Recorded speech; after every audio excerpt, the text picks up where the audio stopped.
Hi, I'm Eric Mieni, and this is Breaking New Ground, the program that shows you how the Department of Human Settlements is restoring our people's dignity by providing them with quality homes. Today, we are talking women in construction. And although this field is traditionally seen as a man's world, women continue to prove that whatever a man constructs, a woman can also build. And although it's still male-dominated, more and more women are entering this field and asserting their presence through exceptional work. Ria Muletsane, winner of the Govan Bege Award, an honor given to some of the best in construction, is a great example of this.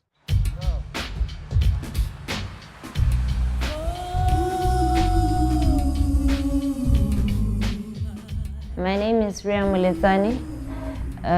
My company is Distinctive Choice 712cc. We are doing construction of building houses and civil work. We are both directors. It's me and my mother.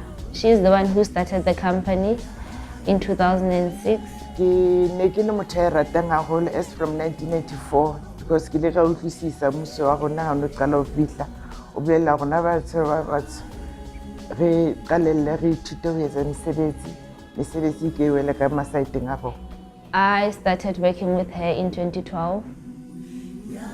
The project that we are currently doing is normal RDP houses with a 50 square meter house, and it also includes the solar geysers.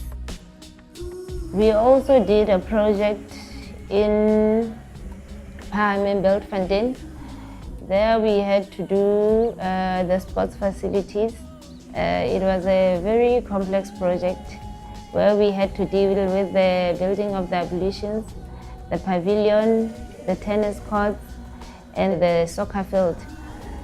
In that project, we had to do the building work and the civil work as well. When you build a house for somebody, we are doing it for only one person. But then when we are doing a sports facility, it's going to be a community. The Govan Bege Award that we received for the Best Woman Contractor, it really did motivate us. It showed that our work is not gone unrecognized. And the way ke mona a sebetsa ka teng ene a rata mosebetsi ona ka teng ke ne ke ikutlwa ke le motlotlo haholo because o ne ntse ntho e nngwe e ke ne ke lakatsa e ka tsatsi re ka fumana re win award. We've recently given one house to an old woman. Last week, she was a 95-year-old and she had stroke, so we had to treat it as an emergency. Industry e kgolo ene e batla fela motho a nang le focus ho yo.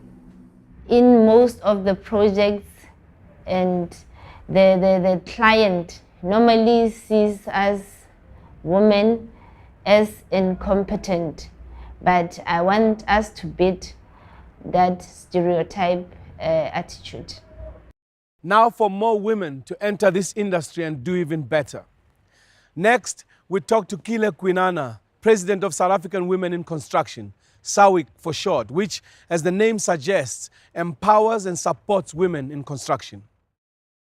Welcome, President, and congratulations on the 20th anniversary. That must feel amazing. Thank you so much, and we appreciate having you again here. It is actually an amazing milestone, and it was quite a success. Now, please tell us how that is feeding into the conference this year. What we have done is to look at where we are right now, to also do an assessment of our members, just to see how far have they come when you're talking about 20 years ago. And we also looked at where to from here, because even if it's been 20 years, we need to also plan forwards. And we decided to come with the theme of the alternative building technology. And we're saying we are looking at that one in particular because we believe it is the future of housing. And at the same time, we believe that it can be used to accelerate the delivery of the housing space. So, on a personal note, what's been the highlight of your tenure as leader of this organization? My most highlight is the change that I've seen in the confidence of the women that I've led as the provincial chairperson.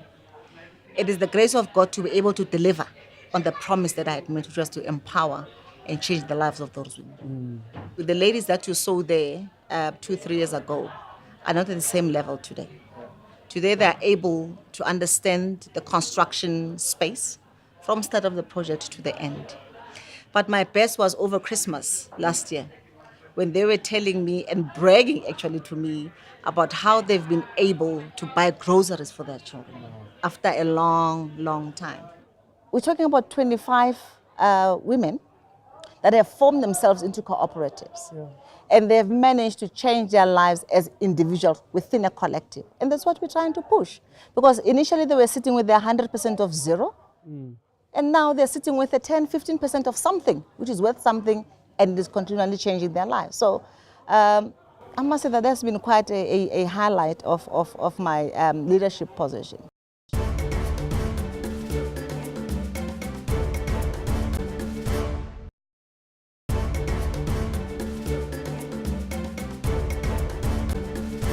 Through SAWIC, women find different innovative ways to work together in construction. Clara Sodlashe Muenze works on a SAWIC project in Olivenhout-Bosch.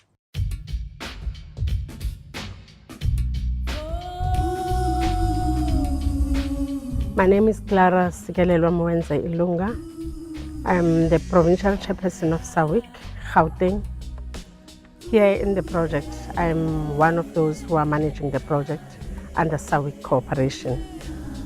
When I joined this SAWIC, I was unemployed, not knowing what to do. Then I became so interested in the industry, in so much that I wanted to learn more. After that, I was awarded a job by Tubelisha Homes that was working under the Department of Human Settlement. I've been awarded these houses to build in Palm Springs under the monitoring and inspection from NHBRC. Even today, my houses are still standing with no defects or no complaints that I received from NHBRC and even from Tubelisha and the department. That is when I started falling in love with the industry. SAWIC have developed me as a contractor because firstly, they've taken us in the trainings for Rotgla, they've taken us in the trainings for bricklaying, they've taken us in different kinds of trainings. Today, I can really stand in front of the people and tell them about this industry without even hesitating. We started this initiative in 2012.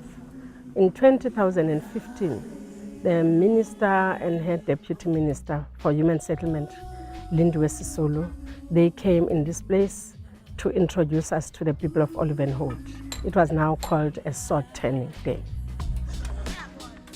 And here we are building 945 40 square meter units. The nice part of it with SAWIC, we have grouped these women into 24 cooperatives. We are allocating the job as per their skills. There will be the other ones that are doing brickwork, others doing plastering, others doing paving, others doing painting and so on, roofing and so on. And we have also involved the community. 70% of our employment is from the community, so that we manage the relationship between the community together with us as a contractor.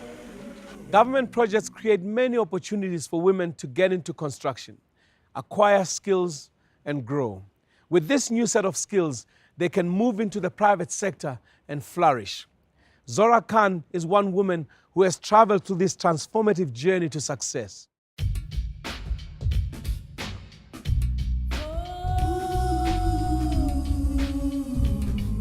In 1975, we decided to open up a business in Dikgali.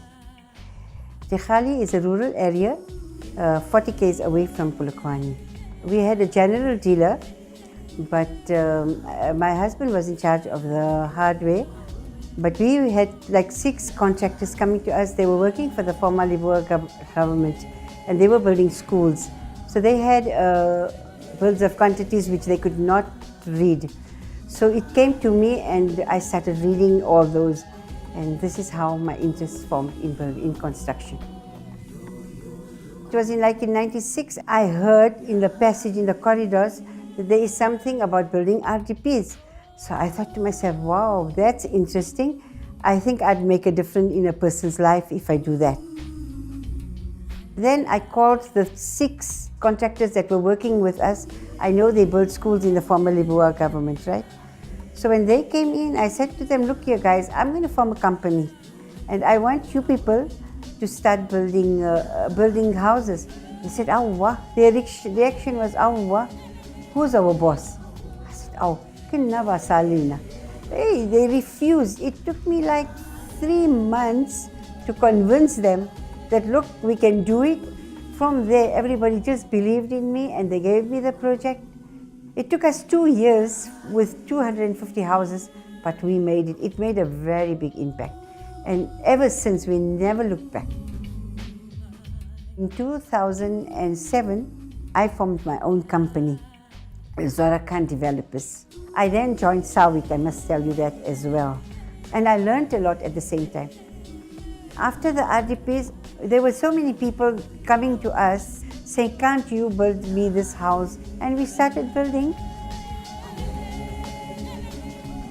They're really very big and very nice.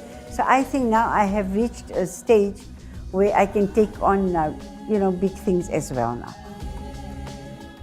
We have 103 bricklayers working for us. When the construction is on, we employ about 347 people. In the newspapers, we saw an advert. They needed a block for the university. It was a water testing lab, and we applied for it. And guess what? We didn't think we'll get it, but they just called us. We were 3 of us. They interviewed us, and they gave us the job. So we did it, and I think we can do specialized jobs as well. After the break, we take a look at the SAWIC annual conference, where these great women in construction come together to share ideas and sharpen their tools.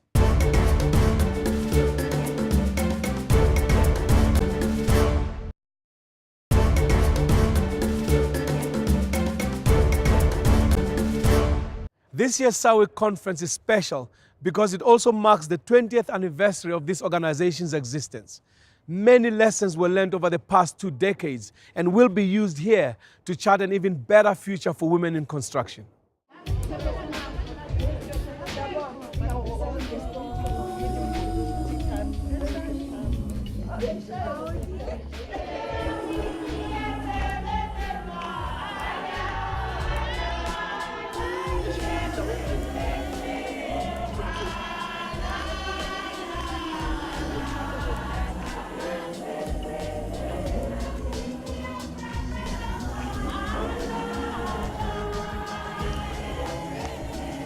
Human settlement has been talking about 30% set asides for the last 15 years, if I can remember. Because the idea is to give space within the construction sector, within the ambits of DGs and DDGs and LJODs, because they are able to do set asides within those specifications. So we're not going to turn back and wait for next year. We're going to push provinces who are not moving on the 30%. There might be organizations like SAWIC that are dedicated to the advancement of women in construction, but the real pillar behind this, the real foundation, if you like, is the Department of Human Settlements. If it doesn't go along with it, well, their work is completely futile. To tell us what the progress is in this area is Deputy Minister Zokota Fredericks, joining us now at Breaking New Ground. Thank you for coming through. Thank you very much. We're excited to be associated with South African women in construction. Now they are marking 20 years. And they're marking that 20 years because this Department of Human Settlement has come up as an incubator process to make sure that these women continue to be there within the sector, within the built environment. And we're also excited because among them, there are Group 9s. Yes, this is the highest level in construction. Could you give us more of those kinds of successes over the last 20 years that you've seen as milestone in your partnership with SAWIC? We're proud of having Muteo as one of the leading contractors within the built environment. And we're excited the fact that last year they were able to get to grade 9. And there are other women consortiums which are there in human settlements.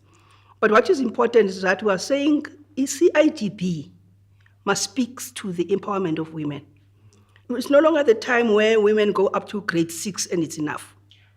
Women want to go to grade 7, grade 8, grade 9 because they want to also to have a stake in the building of the catalytic projects. Now for the happy news, 20th anniversary of SAWIC, which is why we're here. What are the new great thoughts around the future of construction that are being discussed here? Let me first salute those women who marched in the 1956 9th of August. Mary Maudley, Helen Joseph, Sophie de Bruyn, Lillian Ngui, and many others.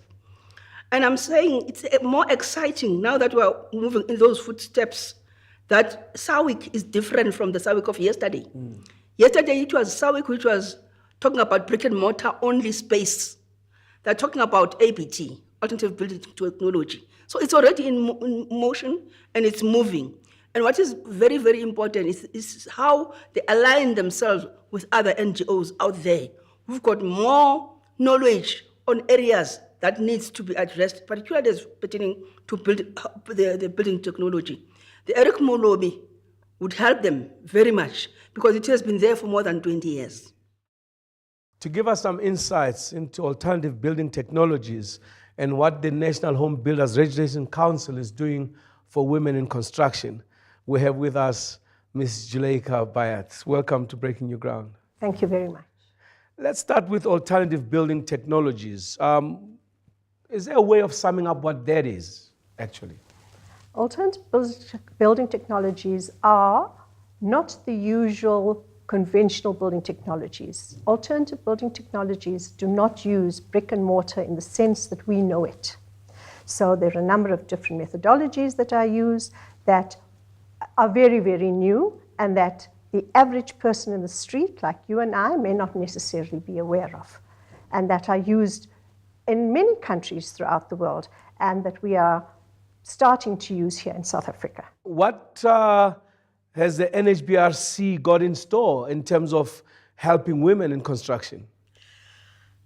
At the forefront of where the NHBRC has been moving to, the women have remained in the forefront of the NHBRC. I must say to you that we have in this year alone, in the first, we've actually trained 1,160 odd women, which has surpassed our target of 500 already by 697 odd trained women.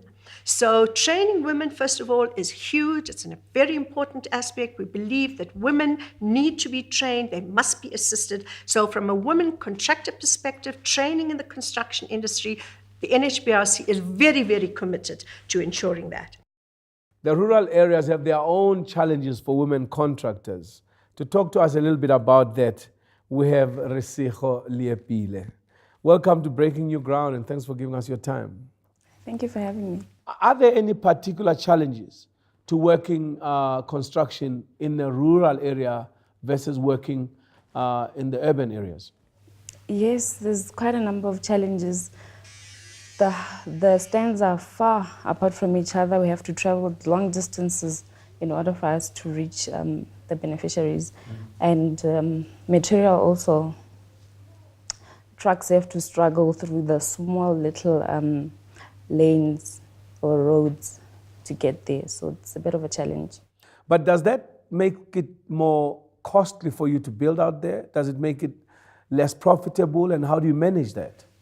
It's quite costly, and at the moment we're not getting as much support from the department.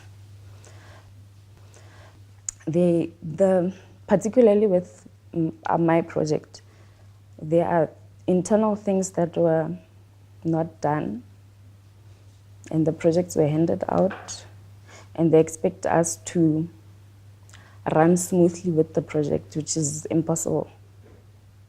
Are you saying essentially that the budgets are too small given the challenges you have? The budget is there, but implementation on site, it's a challenge, because some of the things like geotech reports are not there for some of the villages.